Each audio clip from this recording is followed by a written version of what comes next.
Assalamualaikum warahmatullahi wabarakatuh. Nah, di video kali ini saya akan meneruskan memaparkan materi mengenai perkembangan sosial emosional pada anak.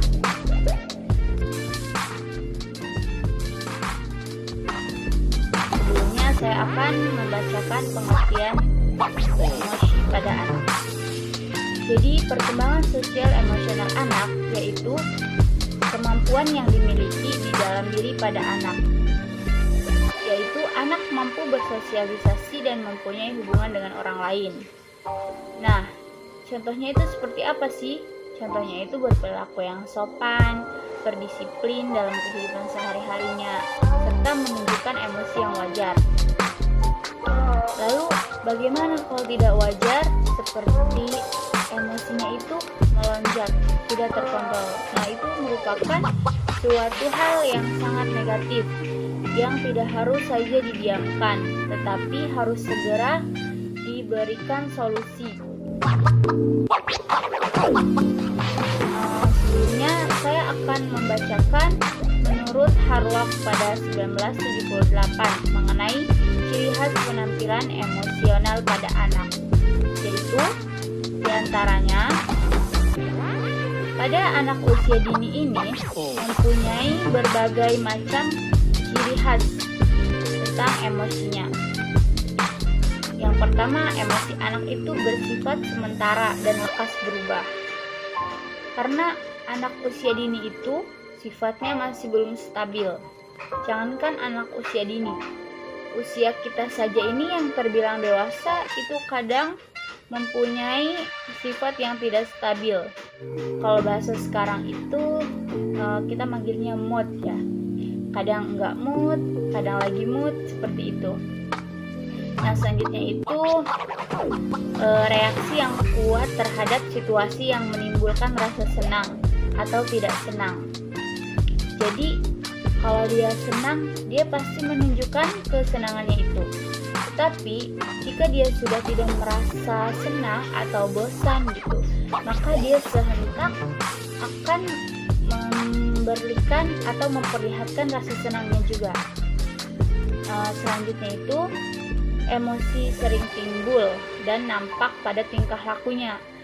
Ya, contohnya ketika dia sedang marah, pasti dia entah itu mengacak-acak rumah, kalau anak kecil tuh biasanya ya. Terus entah itu juga nangis atau memukuli ibunya.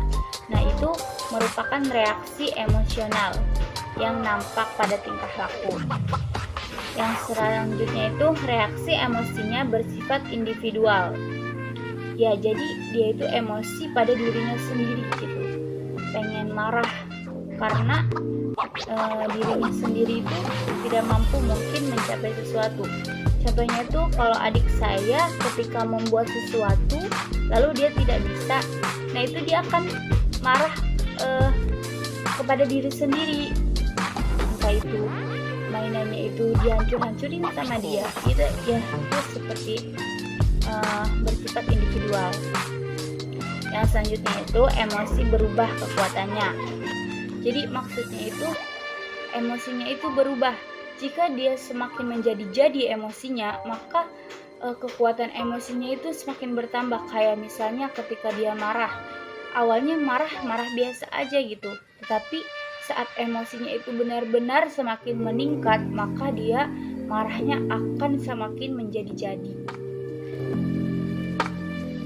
Nah, selanjutnya mengenai jenis-jenis identifikasi permasalahan perkembangan sosial emosional anak usia dini. Jadi, jenis-jenis ini terdapat beberapa bagian. Di antaranya itu temper tantrum. Temper tantrum ini merupakan perilaku marah yang dimiliki anak secara berlebihan. Ini terjadi pada anak yang berumur 4 tahun biasanya itu. Perilaku ini juga muncul lebih sering saat anak ingin sesuatu. Jadi dengan cara seperti marah, terus marahnya itu berlebihan, karena dia itu tahu bahwa keinginannya itu tidak dipenuhi. Jadi ketika anak menginginkan sesuatu tapi keinginannya itu tidak dipenuhi oleh sang orang tua atau ibu ya. Nah, itu dia akan marah. Cenderung ini terjadi pada anak umur 4 tahun.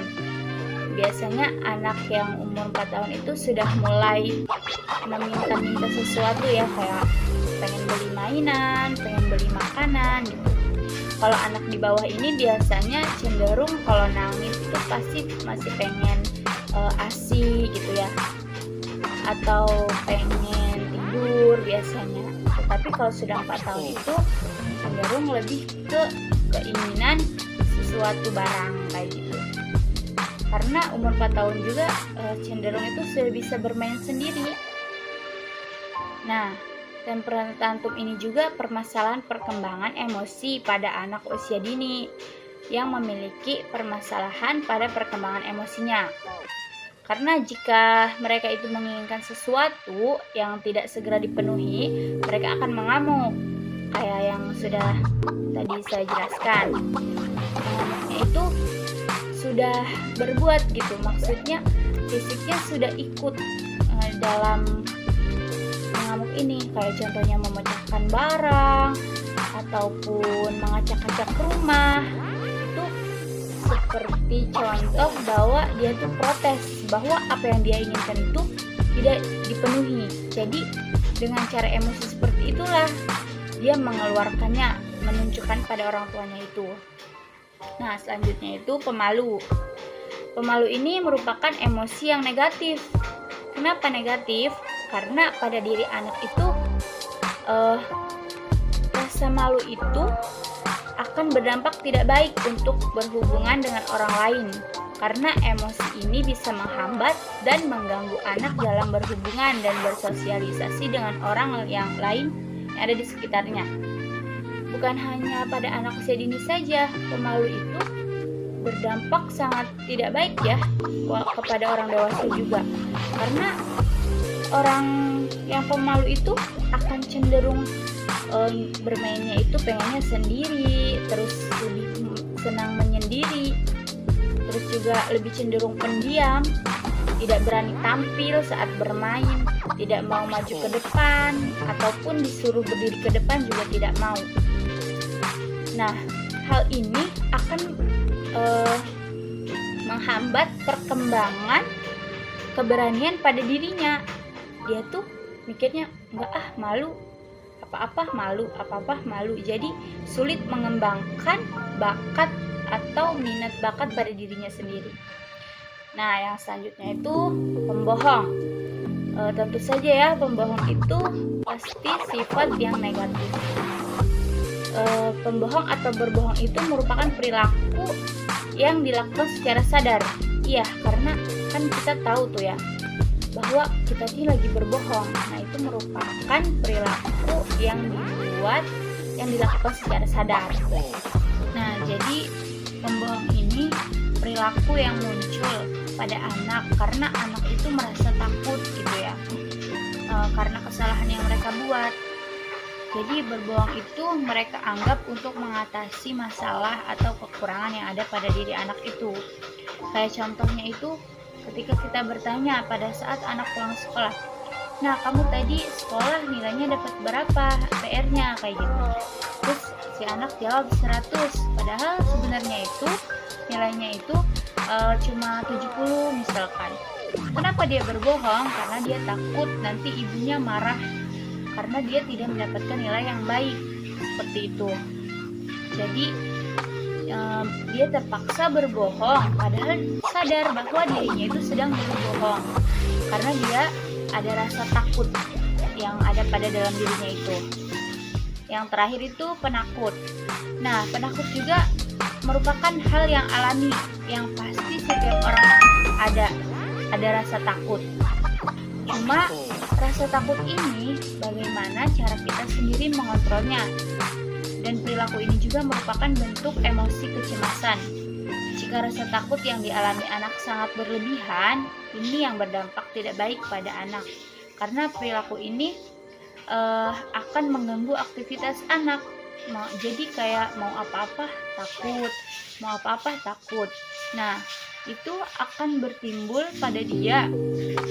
Tidak ada keberanian pada dirinya. Yang ada pada dirinya itu hanya rasa takut saja. Jadi gangguan-gangguan perkembangan sosial dan emosional yang muncul itu seringkali berangkat dari pola-pola emosi yang dikenal baik. Contohnya itu emosi positif ataupun emosi negatif. Seperti kalau emosi negatif itu kan berupa marah atau menangis. Nah, anak juga sebenarnya perlu dikenalkan dengan ekspresi marah dan menangis. Namun, ketika emosi tersebut diungkapkan dalam suatu perilaku yang muncul secara berlebihan, itu sehingga menjadi tantrum. Kayak misalnya itu, hal ini dikatakan sebagai satu gangguan. Demikian juga pada emosi positif seperti optimis dan percaya diri.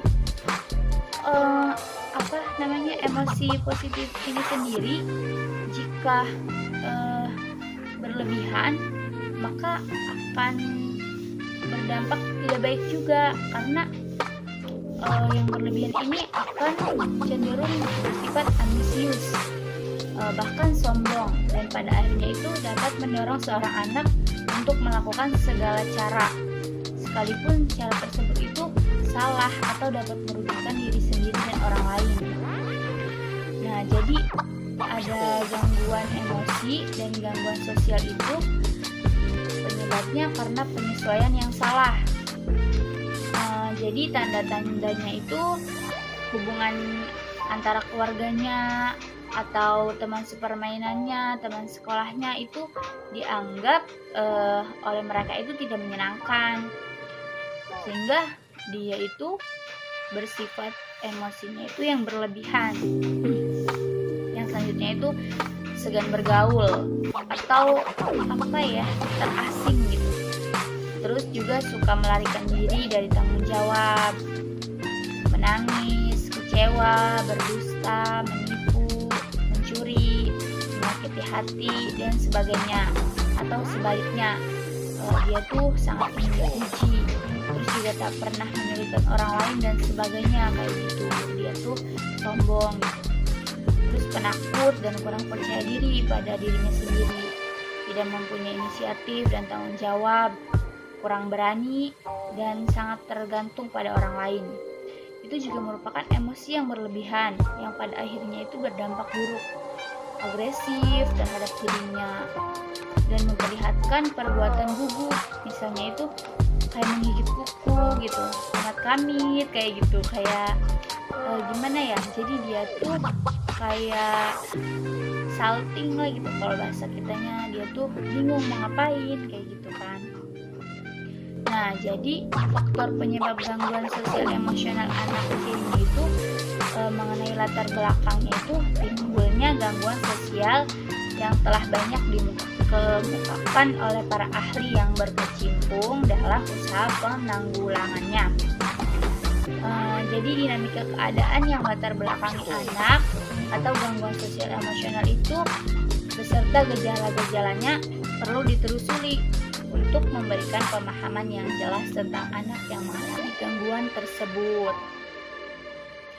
Jadi, dari berbagai faktor yang berkaitan dengan permasalahan ini, gangguan sosial emosional sering dibahas mengenai kondisi atau keadaan fisiknya, entah itu dari masalah perkembangan lingkungan keluarga, sekolah, dan masyarakat. Nah, jadi telah banyak gitu ya penelitian yang mengupas masalah kondisi keadaan fisik. Dalam kaitannya itu merupakan akibat langsung maupun tidak langsung.